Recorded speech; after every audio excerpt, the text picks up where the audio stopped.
It is fantastic to have you here today. I want to talk about the #1 problem that I hear golfers have, drives you nuts, is chunks and thin shots. Now, the sign of a fantastic golfer is, can I come down and make a swing to where I hit the golf ball first and then take my divot in front of that golf ball.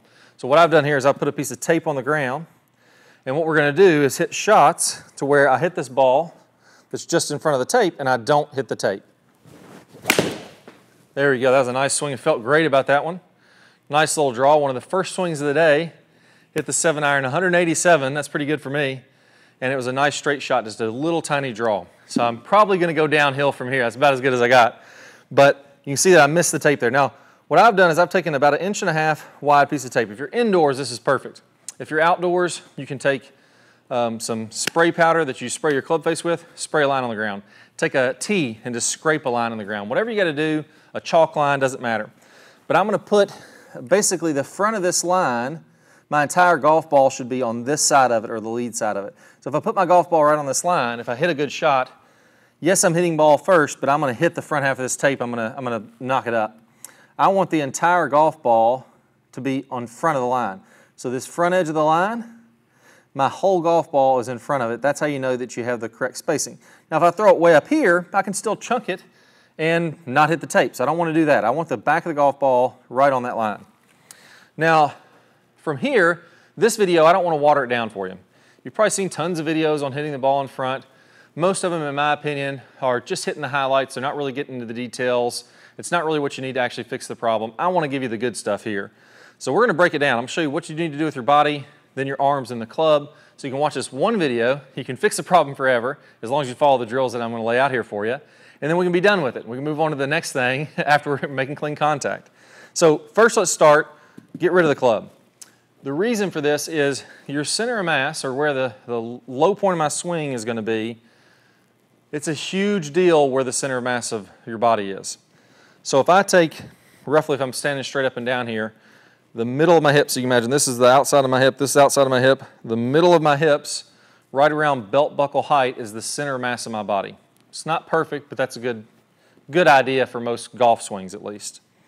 Now, when I make a swing, let's say I open my hips. I'm not saying it's where the belt buckle is. I'm saying imagine the outsides of my hips, find the middle, that's where the center of mass is. Now, if I'm falling back and the center of my mass when I'm hitting the golf ball is behind the golf ball. So if I dropped a line down, if I held a club and let it hang down from the center of my hips, if that's on this side of that line, I'm toast. Not good. Going to really struggle to hit it consistently. If I get the center of mass in front of that line, I'm going to be pretty good. I'm going to be able to hit that divot in front every single time. So how do we do that? Well, it's pretty easy once you learn the body movements. What I'm going to do here is just focus on the hips. And you can imagine your femurs come up, they attach to your hip sockets here, and there's kind of like a ball at the head of your hip sockets. So imagine there's my two fists are my hip sockets. As I go back in my backswing, my hips are going to rotate like this. As I start my downswing, they're going to drop lower. This is a big key here, because I got to get my weight shifting down as it goes to the left. That's going to allow me to get my weight shift to move. It's going to allow everything else we need to have happen here. It's only a small amount. If it drops a ½ inch, that's fine. If it drops 2 inches like Rory McIlroy, that's great.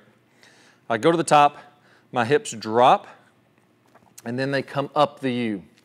So you imagine if there's a golf swing, or my hips, they're making a U-type motion. So in the backswing, they rotate this way. My hips rotate here. That'd be like, here's my 2 hip sockets. They do this, and they're kind of going up the U a little bit. In my downswing, as I start my transition, my hips move to the left, they drop down. And then as I rotate open, they're going to come up the other side of the U. So it's this U-type motion. That's what your hips should be doing in the golf swing. If we don't do this U and we think about them being flat with the ground, it gets real difficult to move your weight, because I need to be able to drop to get my weight. It's almost like I'm skiing down or snowboarding down a hill here. I'm getting to drop, I'm getting my weight to move to the left, then I go ahead and turn the corner.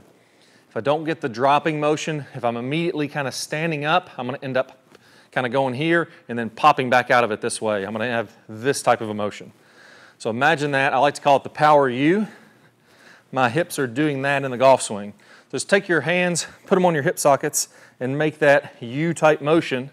And when I finish my swing, I should be stacked up over this front leg. This is critical. I got to have all my spikes off the turf. I should be able to lift my foot up, and I'm barely falling back. I'm balanced over my front foot. I have rotated my right shoulder all the way over this front foot.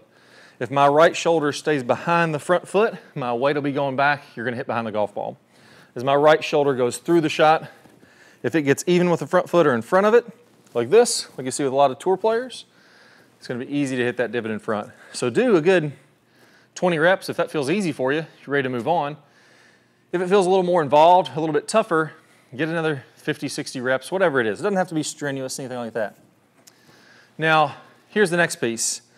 I need to feel like my weight when I make impact, because I'm going down that slope, I'm going down the U and then getting to the left, I need to feel like my weight is on my left foot. So my hips and my weight should be on my left foot. The last body position I want you to get in here, my nose just has to be behind the golf ball any amount. That's the confusing thing. People think I have to be behind the golf ball, and that must be my weight's behind the golf ball. My weight shifts to the left. It's just my nose and my upper body's behind the golf ball. That's what allows me to come from the inside. So if I do the first part right, I get my weight to the left, but I get my head up here to the left, I'm going to come down over the top. I'm going to tend to cut across it and slice it. If I get my weight to the left and I keep my nose slightly behind the golf ball at impact, I'm going to be able to come from the inside and hit the ball really nicely.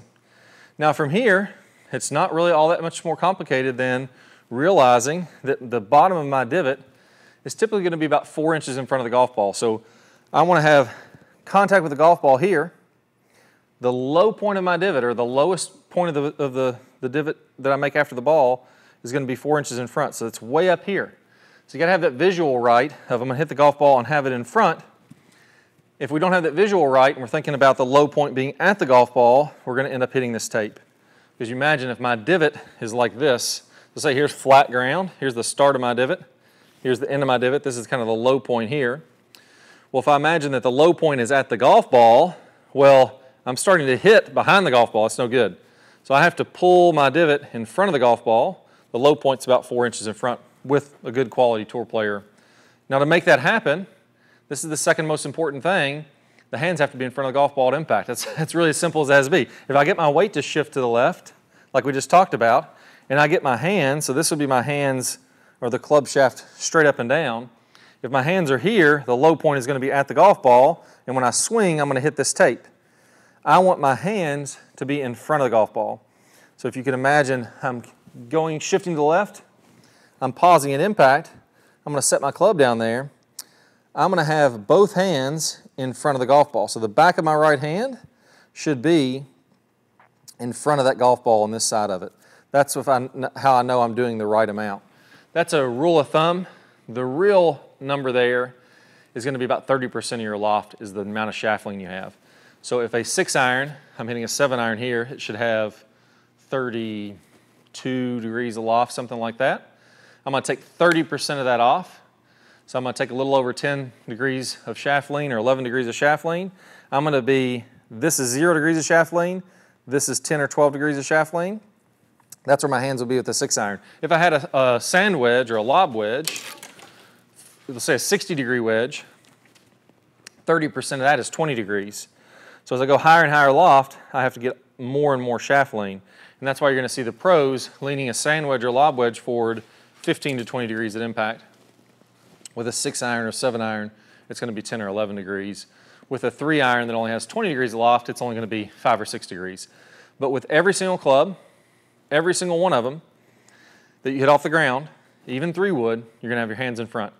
If we hit a 3 wood and we try to lift it up in the air, we get this shaft vertical, we get our center mass behind it, we're going to be toast. The 3 wood's designed with enough loft on there to get the ball up in the air.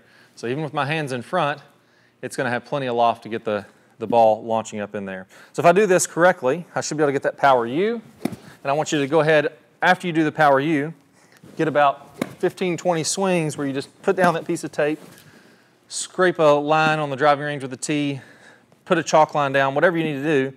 15 or 20 swings getting the divot in front of that line. Don't worry about the hands.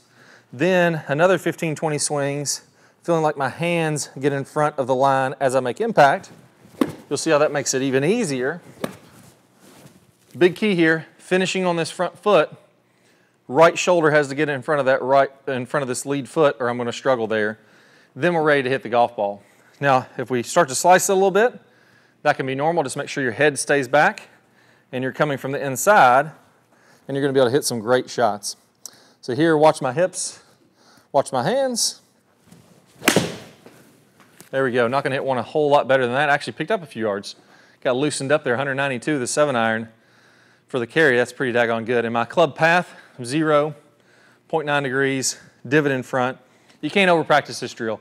You literally couldn't over-practice it. Put this piece of tape down in your living room, make as many swings as you can every single day, and you're going to thank me later for this because you're going to hit a lot of good golf shots. Now, the next best step of this is to learn to hit that draw. So again, a lot of players, if they're not hitting a draw, they get that divot in front. The tendency is to go a little more fade biased. I don't want that to happen. I want you to hit a nice tight draw with the divot in front of the golf ball. I have the perfect video it's about to play for you here in a second. You'll see it pop up on a card or an end screen or pop up at the end of this one. Just stick around, watch that video, pair it up, what I talk about there with what we just learned, and you're going to play some awesome golf. Let's go and get started.